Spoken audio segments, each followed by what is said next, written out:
Selamat datang kembali. Nah, kali ini kita mau bahas satu teks renungan yang Anda bagikan nih.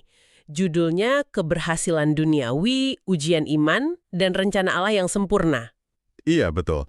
Teks ini langsung menyentuh pertanyaan yang sering banget muncul ya. Iya kan? Kenapa kok ada orang yang kelihatannya sukses banget, berlimpah gitu, sementara yang lain kayaknya, aduh, hidupnya susah terus. Nah, itu dia. Apakah sukses itu pasti berarti berkat? Atau sebaliknya, kesulitan itu udah pasti tanda kegagalan? Teks ini dari awal udah ngingetin kita ya, jangan gampang tertipu sama apa yang kelihatan di luar. Jadi misi kita hari ini, mari kita coba bongkar deh wawasan dari tulisan ini. Setuju. Kita coba bedain mana nilai yang asli, mana yang cuma kemilau duniawi aja. Sambil mencoba menangkap rencana Tuhan yang mungkin lebih besar di baliknya. Oke, kita mulai ya. Poin pertama yang, wah ini langsung ditekankan banget di renungan ini. Kilauan dunia itu bukan ukuran sejati. Bukan sama sekali.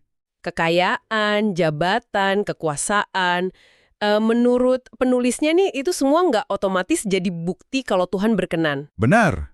Malah bisa jadi sebaliknya, kan? Teks itu ngingetin soal Amsal juga ya. Iya, Amsal 13 ayat 7.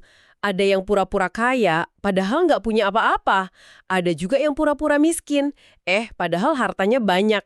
Jadi penampilan luar itu bisa menipu banget. Bahkan hal-hal yang kelihatan megah, bangunan mewah, atau pengaruh besar gitu, belum tentu loh itu selaras sama kehendak Tuhan. Penulisnya sampai bilang, iblis pun bisa bikin yang megah-megah gitu kan.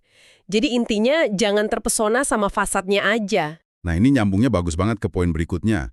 Gimana penulis mengaitkan ini sama gagasan bahwa rencana Tuhan itu seringkali beda banget sama apa yang kita pikirin. Oh, kayak di Yesaya itu ya, rancanganku bukan rancanganmu.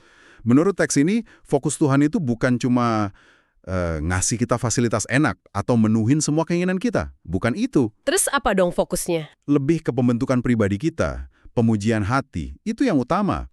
Ada beda mendasar, kata penulisnya, antara sukses yang dari Tuhan sama sukses yang dari dunia atau daging gitu. Maksudnya daging itu gimana? Ambisi pribadi gitu? Iya, bisa dibilang gitu.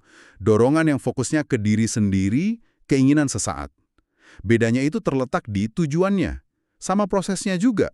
Tuhan itu disebut lagi nyiapin pewaris kerajaannya. Pewaris ya, bukan sekedar penikmat. Tepat, bukan cuma penikmat sementara. Menarik.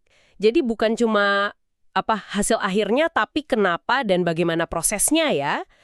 Dan ini kayaknya nyambung nih ke cara Tuhan menguji kita. Betul, renungan ini kan ngutip Ulangan 8 ya, pengalaman Israel di padang gurun. Iya. Itu menunjukkan ujian itu bisa datang dari dua arah yang kontras banget. Bisa lewat kesuksesan. Nah, itu buat nguji kerendahan hati kita ya, pas lagi di atas. Dan bisa juga lewat kesulitan. Yang ini buat nguji kesetiaan iman kita pas lagi di bawah, lagi susah. Dan keduanya ini, menurut teks ini, bukan akhir cerita ya? Sama sekali bukan. Justru, sukses itu bisa jadi awal ujian yang paling berat. Dan sebaliknya, kesulitan itu bisa jadi proses pemurnian. Kayak Yusuf itu ya. Di Mazmur kan diceritain dia diuji berat dulu di penjara, baru deh akhirnya diangkat tinggi. Nah, itu contoh bagus. Dan ini ngalir lagi ke gagasan penting lainnya, keunikan tiap pribadi.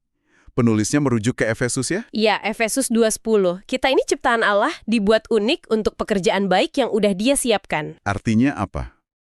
Artinya, teks ini benar-benar ngelarang kita buat banding-bandingin proses hidup kita sama orang lain, apalagi sampai ngukur harga diri kita dari status sosial atau harta. Wah, ini penting banget sih. Sering kejadian kan ya? Sering banget, padahal bisa jadi orang yang kelihatannya di bawah, itu justru lagi dilatih khusus sama Tuhan. Sebaliknya, yang kelihatan di atas, wah bisa jadi rapuh banget secara rohani. Jadi, mesti hati-hati banget ya menilai orang lain atau diri sendiri juga. Harus. Kita diajak nahan diri buat nggak cepat menghakimi cuma dari apa yang kelihatan mata. Pemikiran yang kuat banget. Dan ini membawa kita ke pemahaman yang lebih dalam soal arti berkat itu sendiri ya. Nggak cuma materi. Jelas. Penulisnya ngutip Amsal 10:22 kan, berkat Tuhanlah yang menjadikan kaya. Susah payah tidak akan menambahinya. Dan kaya di sini bukan cuma soal uang. Teks ini terus ngejabarin berkat sejati itu luas banget cakupannya. Apa aja tuh contohnya? Bisa berupa penyertaan Tuhan yang nyata, bahkan pas lagi susah. Kayak Yusuf tadi, Tuhan beserta dia walau di penjara. Terus? Punya keturunan yang takut akan Tuhan. Merasakan damai sejahtera, padahal situasi mungkin lagi kacau. Nama baik yang kejaga. Warisan iman juga disebut ya?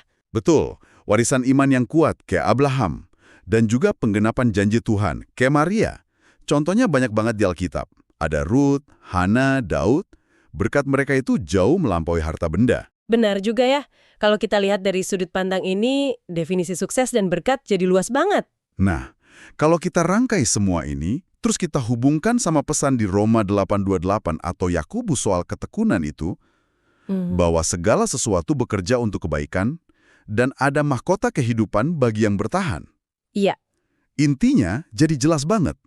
Teks ini menekankan pentingnya iman yang tahan uji, ketekunan, dan penyerahan diri total.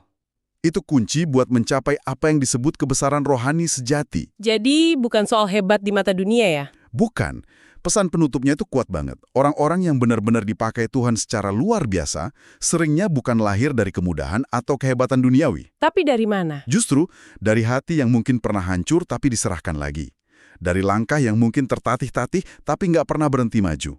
Dari iman yang diuji habis-habisan tapi nggak pernah mati.